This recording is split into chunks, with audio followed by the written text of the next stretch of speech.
una-una, salamat po kay God sa lahat ng blessings na binigay sa akin. Sa PBA, Kong Willie Marshall, sa lahat ng mga governors na nandito, Boss Al, Boss Robert, at sa lahat ng mga governors, maraming salamat. Sa mga media, maraming salamat sa inyo. Sa mga coaches, kapwa players ko, maraming salamat sa inyo.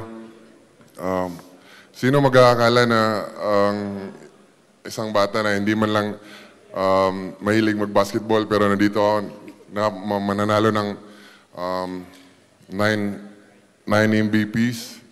Kahit ako mismo, di ko ini-expect na aabot ako sa ito.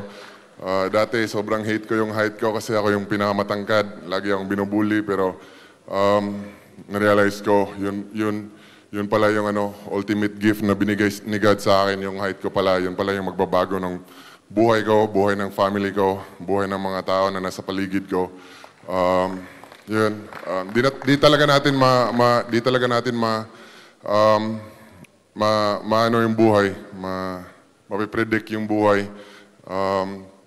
Ang alam ko lang, basta magsikap tayo, wala tayong inaapakang ibang tao, wala tayong inaagrabyadong ibang tao, magtrabaho tayo ng maayos.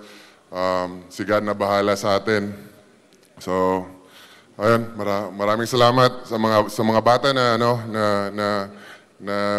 naglo-look up sa akin, sa mga players, sa mga bata na naglo-look up sa mga PBA players. Magsikap lang tayo sa buhay, practice tayo na mabuti, and then makinig tayo sa mga nakakatanda sa atin, respeto natin yung mga nakakatanda sa atin. Ayun, may mararating tayo sa buhay, and then ayun, maraming salamat talaga sa inyo. Sa mga teammates ko, swerte lang din ako na nasa San Miguel talaga ako. Swerte rin ako na